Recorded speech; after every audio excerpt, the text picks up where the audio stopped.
ZTE is back, although still not really in the US.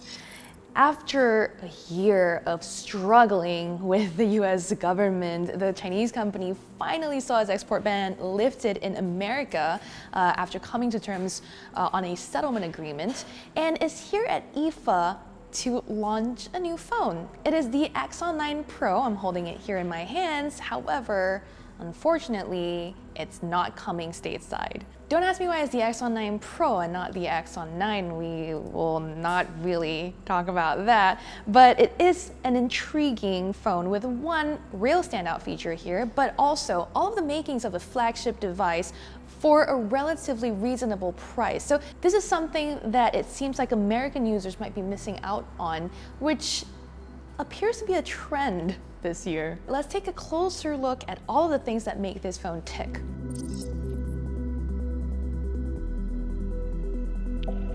A lot of the features here aren't new to the industry at all, but ZTE is trying to give its rivals something to worry about with something it's calling Axon Vision. Axon Vision is a system comprising a screen, a display chip, and an RGB sensor to give you rich, vibrant image and video quality on the phone itself.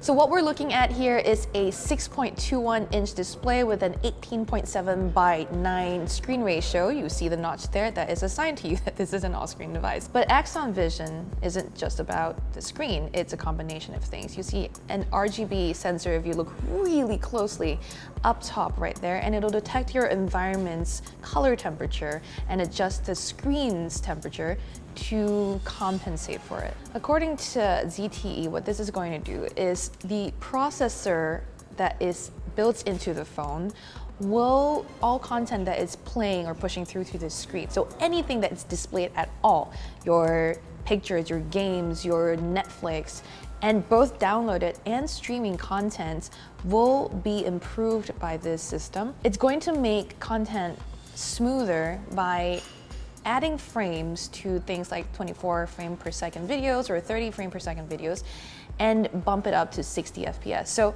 here's a comparison video with side by side. On the left will be the original source video at 24 frames per second, and on the right is what Axon Vision's result is.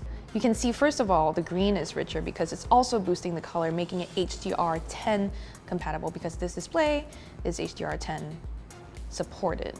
But it's also filling in frames, so you can see how much smoother on the right the Axon video is, and on the left, the source video is starting to jump and be a little jagged. This applies to things like games or videos, like I said, and also has a side effect of making your pictures taken from the phone's cameras look a lot better.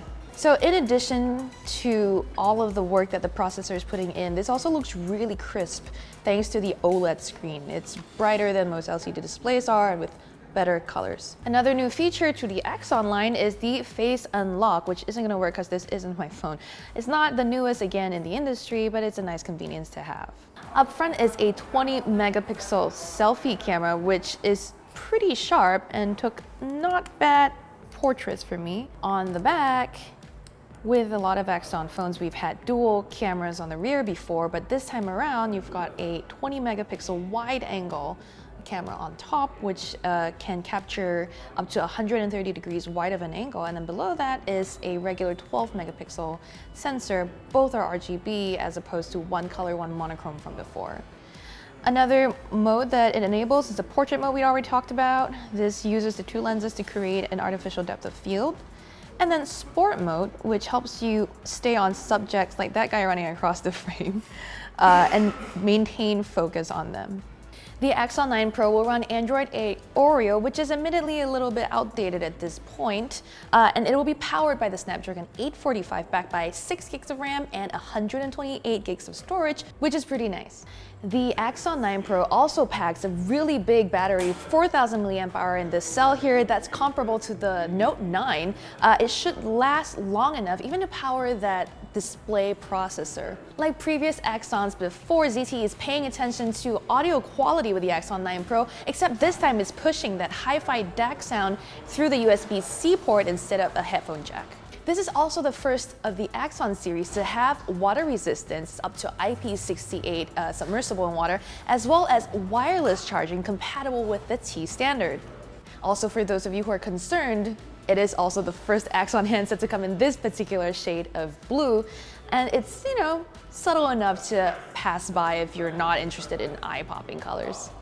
This is a pretty highly spec'd phone, but unfortunately, like I said before, it's not coming to the US, and we really only have politics and ZTE's problems in the past year to thank for that. However, if you live elsewhere in the world and want to pick it up, it's going to cost 649 euros when it launches. So for more news out of IFA 2018, stay tuned to Engadget.com.